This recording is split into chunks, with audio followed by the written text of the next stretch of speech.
What's going on, guys? Today we're going to be doing a power rankings tier list for Genshin Impact version 3.4. So we've had the chance to see the Dendro meta settle in a bit, and now I'd like to take a look at every single character in the game and how they rank next to each other. We're going to be considering all the 5-star characters at Constellation 0 and all the 4-star characters at Constellation 6, also with 4-star weapons across the board.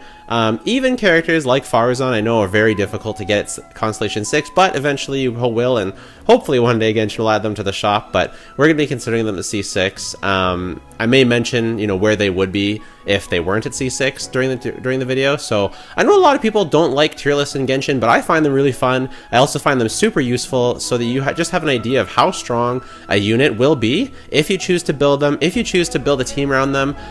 It's not to tell you how to play the game, right? This tier list isn't made to tell you, oh, you got to play the S tier characters. I myself definitely play many of the lower tier characters every day, and but it's good to kind of have an idea of where their power level is, so you can set your expectations around them and know how much support is your character going to need. Are you going to have to build a team around them, or are they going to kind of carry your team?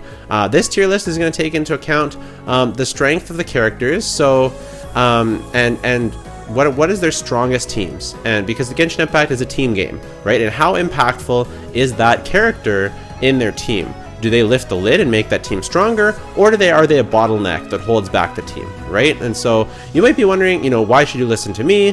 Why some random guy on the internet? Well, for one, I've built a ton of characters in Genshin Impact, so these are actually the characters that I've built at the time of recording this tier list. Since then, I've built Diluc as well, and I'm working on building these. These are ones that I'm not going to build super soon. These are ones that I want to build really soon, because I believe, theory crafting is incredible and amazing, and that's how I get a lot of my knowledge. But at the end of the day, how it actually feels to play the game really, really matters as well. And so by using one account, I can kind of normalize the stats a little bit better than if I'm testing on multiple accounts.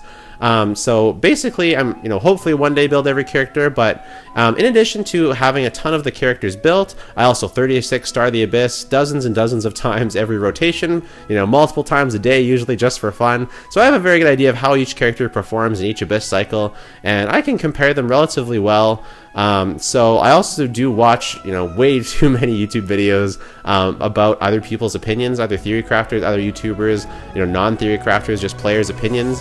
So I have a pretty good idea of what other content creators and what other theory crafters think about these characters, and have definitely weighed their opinions against my own. But without further ado, let's get into it. And we're going to start off with the worst character in Genshin Impact, and I definitely think that this should come as no surprise to those of you who know, and those of you who don't know probably weren't around to even get this character in the first place. Let me see if I can actually even find them here.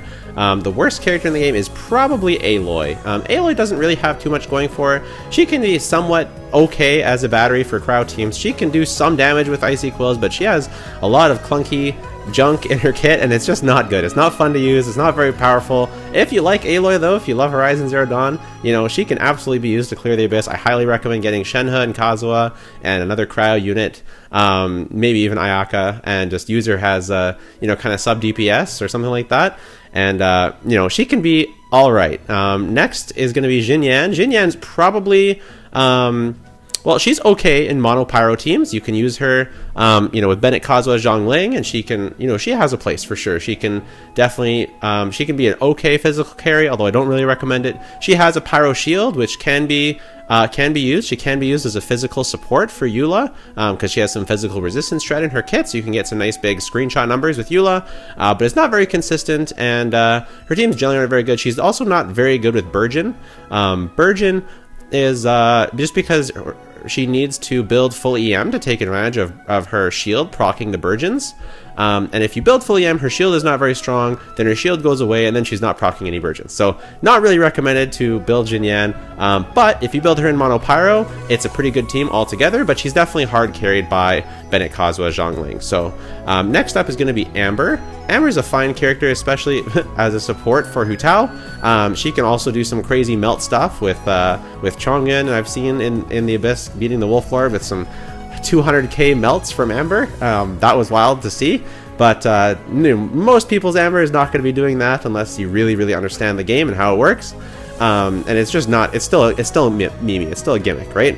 And at the end of the day, probably her best use case is if you have the LG for the end bow, and you have the 4-piece Instructor's artifact set, then she can be used as a pretty solid support for Hu Tao in VV comp. It's not Hu Tao's best team, you know, it's not even close.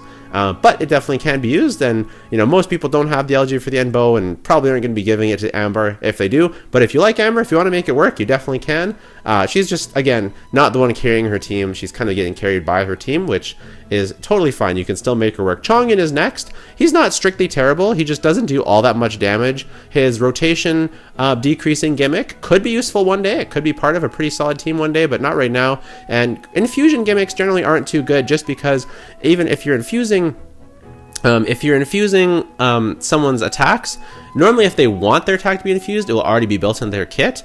And if they don't want their attack infused, then often it's not very useful to have it being infused. Like, you're not going to just put, well, it's if you put on someone like Kaching, right, and she becomes Cryo Kaching, you're going to miss out on all the electro damage from her burst, right? So it's kind of a mistake to really do that damage-wise. So maybe one day, but for now, Chongyin, not super good.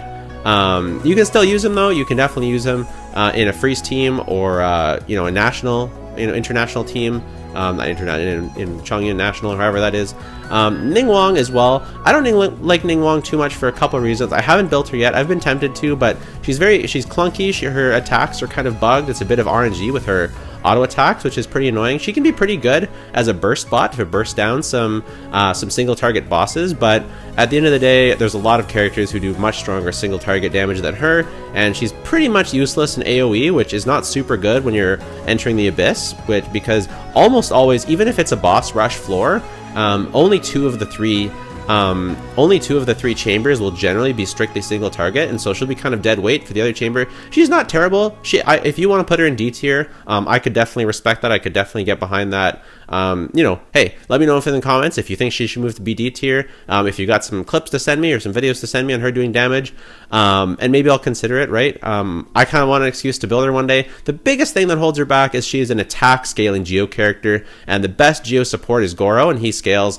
And he buffs defense, so that's why Albedo is so good, and Ningguang kind of got left behind. So that's where we are. The final character in the E tier is going to be Chi-Chi. Chi-Chi, she's a great healer, but she doesn't really do anything other than that. I think if she could create particles, she would absolutely be in D or C tier, kind of like Diona, but she doesn't do very much damage. With the Ocean Hued Clam set, she can do some damage, so she's better than she was. She probably was even lower down here before, but she just doesn't do enough damage. She doesn't create particles. She's just kind of a you want role consolidation. So healing is not important enough of a role to have on its own. It has to fulfill some other functions, whether that be damage, elemental application, being a battery. Chi-Chi is none of those things. She's not a battery. She doesn't provide too much application. You know, but Ningguang might be better than Chi-Chi, so maybe we'll do it like this. So next up on the list is going to be Sayu. Sayu is not a bad character at all. D tier characters are not bad characters at all. They are super solid characters, and actually, I'm just going to rename these tier lists quickly. This should actually be the C tier, and this is actually the B tier, because at the end of the day, because at the end of the day, you're rating your characters against the content in the game. Right, and I think that, you know, Sayu performs at a B tier level in content. It's a competent character. C tier, they're a little bit underperforming. B tier characters, they perform fine. They perform well. They function. They're going to clear the content at a respectable pace. Sayu, her biggest problem is that if by using Sayu, you're not using another Animo grouper, and because someone like Sucrose, Kazuo, Harventi are kind of basically the only groupers in the game that are very consistent at it, by using Sayu, you're kind of saying, I'm not using a grouper, and that's one of the strongest parts of being Animo, aside from the Viridescent Inventor Artifact set. So although she definitely has some value, and she's definitely not terrible because she can debuff, she's great in the overworld, but at the end of the day, there's just better Animo characters to use, and that's why she's in a solid B tier. Next up is going to be Dori. I know a lot of people are going to be upset about this because Dori is, not a good character. I definitely don't recommend building this character, but if you like this character, she can function, in my opinion, at a B tier level. And the reason why is because you can build her with Elemental Mastery, and she can be a reasonable procer of Hyper Blooms. And Hyper Bloom, one of the strongest comps in the game. And, you know, Midori is not the best at proccing Hyper Blooms, but she can do it, and that's why she's in the B tier level. She's not a very good battery, unfortunately. She's not really very good at her intended roles, which is, you know, an electro, battery, and healer, because she needs a battery. So she's a battery who needs a battery, and it's, you know, not super good, but she can be fine at proccing Hyper Blooms, so she gets a pass, and she's at least there. Next, I'm going to have Yanfei. Yanfei, you can build her one of two ways. You can build her as a shielder at Constellation 4, and she has a pretty strong shield, and, you know, she gets into B tier just for that, and she's kind of a subpar DPS as well. She's okay. She's not bad. She performs at a B tier level. She's going to get you through the game, but she definitely falls off compared to some of the other characters. Maybe I should honestly have her a little higher. I should have her beside D-Luke and Klee, because they perform at a relatively similar level. But I have her here for now. Maybe I'll move her up a little bit. Next is going to be Yunjin. Yunjin is one I could definitely be argued to put up higher.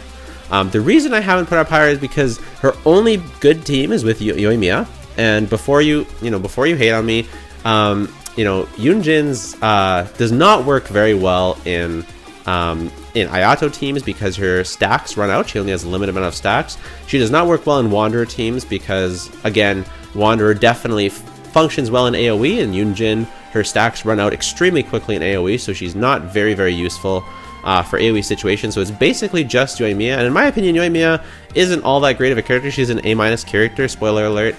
So you could argue putting her up here, but my thing is, if you're gonna run Yunjin, you basically have to run her with Zhongli and Yelan specifically, and that's a very good team. Is it Yoimiya's best team? Maybe. I think that team is a little bit better or about the same if you put in Bennett, and these days replacing Bennett in a team like that is not super useful because most likely you're going to be running a Dendro team on the other side anyways, and so it's totally fine to run Bennett in that team. If you want to put her at A tier just to be beside Yoimiya as one of Yoimiya's best teams, you can, but I just think she's very replaceable. She's not a huge contributing part of that team, and you have to put a ton of investment into her. You know, of course this is not a value tier list, but I don't know, I just don't think she brings all that much. I do have her at C6, by the way. I have played her. I do like her in Ayato teams. I think it's pretty fun. It's just not all that strong, right? And that's why she's in B tier. She does function, though. Again, B tier characters that function. Next is Noelle, and this is Noelle again at C6, and I think she's pretty good at C6. She's not quite as good as Ito, of course, who, you know, is going to be a tier or two above. But if you have, you know, Constellation 6 Goro, if you have the Red Hard Stone Thresher, you can absolutely argue to put her in A- tier. I just think that if you pull for C6 Goro, if you get that invested, you're also going to be getting Ito along the way, right? And that's my biggest thing, is you're going to be getting Ito along the way, and so why would you actually run Noelle? You're going to have an Ito on your account. Again, if you really think Noelle is cracked, maybe send me some videos, and I could argue, again, this is not the last tier list we'll ever make. This is not the definitive tier list. This is just my opinion. I could definitely see her being argued to be, you know, an A- tier if she's really good. I just haven't seen it from calcs I've seen, from the demonstrations I've seen. She does fall behind Ito, and you're gonna be getting Ito anyway if you're pulling for Goro, which she really needs to make her function. So that's what I think, but again, I'm totally willing to be proven wrong. Maybe when I'll make my next tier list after 3.8, and then we can adjust her then if you guys super disagree. So next I'm going to have a 2-for-1. We're going to have Layla and Diona. I don't like these two characters as much as a lot of people for a couple reasons. For Layla, I actually like Layla a lot. Her shield is really strong. I like using her with Eula. I like using her with Mono Crowd the best, with Ayaka, Shenhe, Layla, and Kazuha. I like her a lot. Her biggest issue is her consistency. If she runs out of shield, she stops providing energy, and that's annoying. So you have to kind of hyper invest in your shield quite a bit, which means you're not going to be investing in much damage, which means you might as well just be using Diona. And I don't like Diona too much because I don't really like her shield strength. I don't think it's very good in Melt Ganyu. Her EM buff is really overrated because I don't think very many teams use that properly. Maybe D-Luke can use it okay, but Melt Ganyu, it's going to mess with your application time. You know, in Dendro teams, you're just not going to be running a Crow unit. It's just a waste of a slot. Something else would give you much more damage. So I think she's a bit overrated, but so I have her here. But again, if you super disagree, let me know. And I'm totally willing to change my mind. So next we have D-Luke and Klee. D-Luke and Klee are super fine units. Again, they clear the content at a reasonable rate. They carry their weight. and I just built Diluc, actually, so I'm excited to test him out properly. And I know Klee is considered to be very similar to Diluc in performance. She can, again, similar to Jin Yang, can perform better than Jin Yang on a mono pyro team with Kazuha, Bennett, and Zhang Ling, but she's really only good in AoE, and in single target she kind of falls off, and in general there's just better things you could be doing in that team, so she doesn't bring a whole lot of uniqueness to that table. So that's my opinion on Klee. Next we've got Heizo. Let's see where Heizo is. Heizo is a fine character if you have C6 Faruzan. Similar situation to Noel, right? If you want to put him in A- tier, because if you have C6 Faruzan, he's actually pretty good. Same with you if you have C6 Goro. Noel gets pretty good. You could do that. I just think that, again, it seems like Faruzan is only going to be on Wanderer banners, and if you're getting a high constellation Faruzan, you're almost definitely going to be getting Wanderer, and so at that point it's kind of like, why run Heizo, right? So I don't think if you already have a Wanderer on your account, but again, this is a power rankings tier list, so strictly their power might be here if you invest into a C6 Faruzan, but let me know what you guys think. I kind of feel like he should still be here, but I haven't built him. If you think he's super strong, again, send me some clips, send me some links, let me know what you guys think.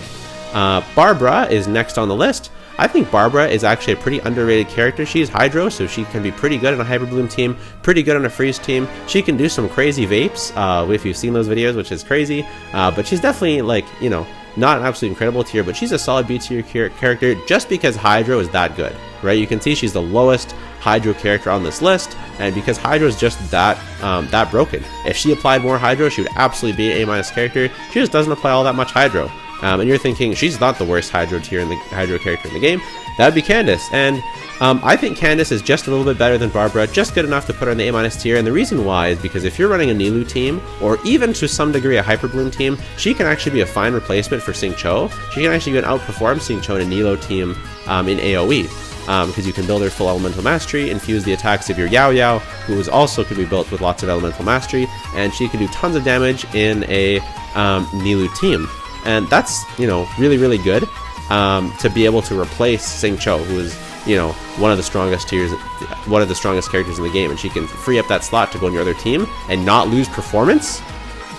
That's pretty good. So I think that Candace is definitely being slept on. I will definitely, I'll definitely be building her at some point. I'm going to be holding community polls on my community tabs as to who I should be building next. So if you want to see me build Candace next, she'll be on that poll, and you just have to go vote for her. So that's going to be pretty cool. The next on the list we have Jean. Jean is very similar to Sayu, except she's just a little better.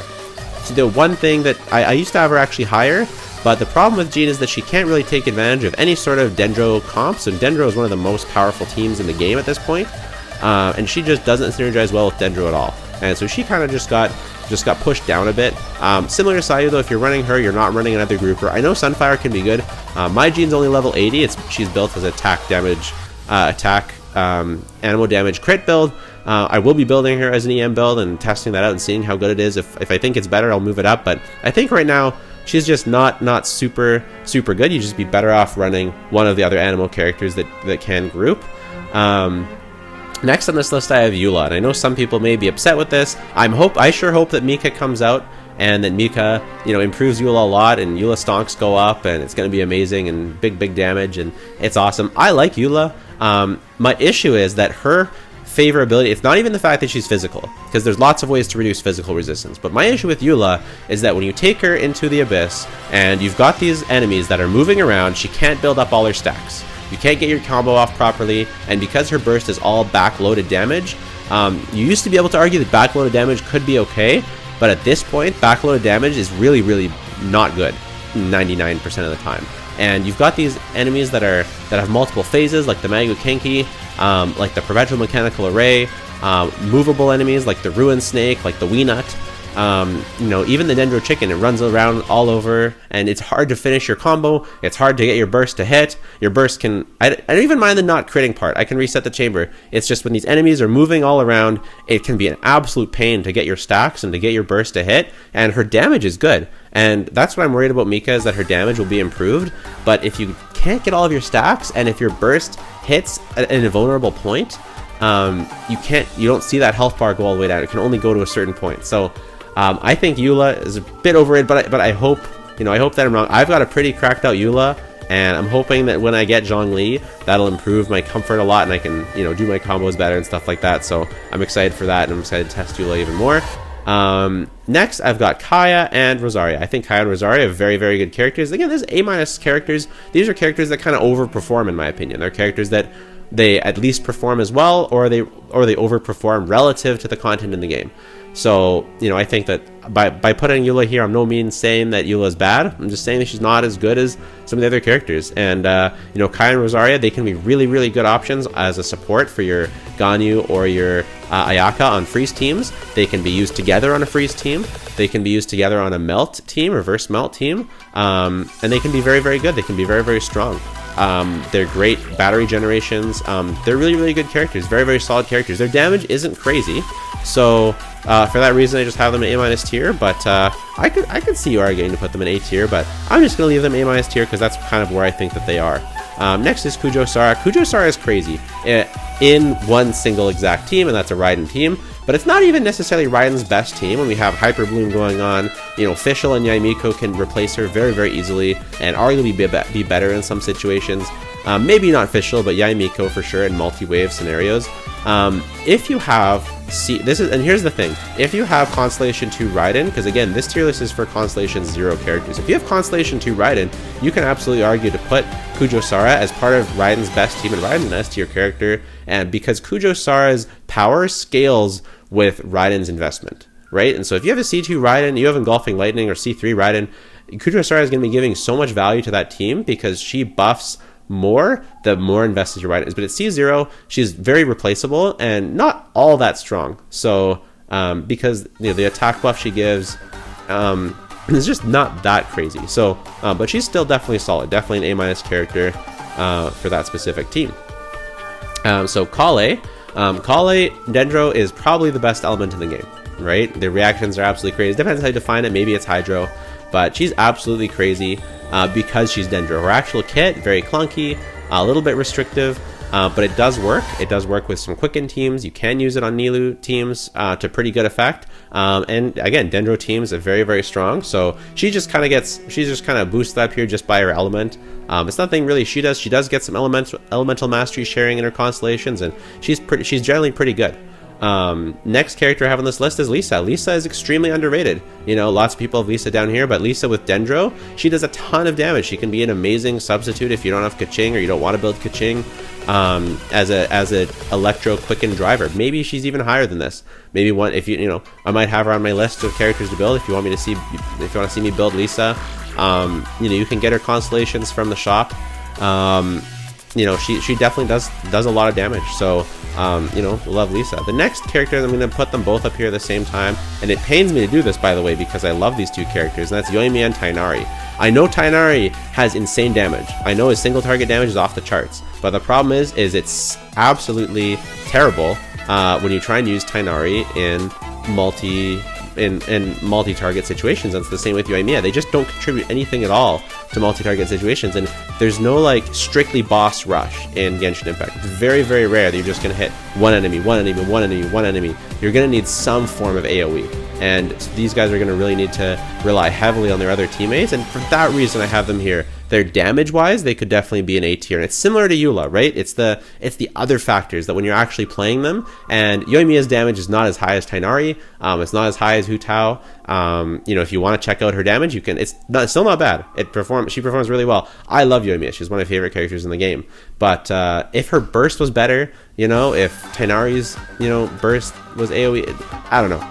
It's mostly that holds them down for me, is that they're very not versatile. But if you're the type of person you don't mind, kind of doing one chamber and then resetting and then doing the other chambers that are strong in AoE, then they can be insane. Or if you're just trying to speed run a single chamber, right? They're insane. But I prefer my units to have some degree of staying power for multi-wave, and they just feel really, really bad to play in multi-wave, in multi-target scenarios, right? Even a character like Zhao, even though he's better in multi-target, he still does pretty good damage in single target. So But again, A- tier, these characters overperform relative to the content of the game, so they are definitely not bad at all. And that's going to finish it off for this video's tier list. If you want to see the next one, definitely subscribe and check out who I think is in A and S tier and find out who the strongest character in the game is. It may actually surprise you. So definitely subscribe and be ready for that. And follow my community polls if you want to choose who I build next and who I test next. And yeah, we'll talk to you later.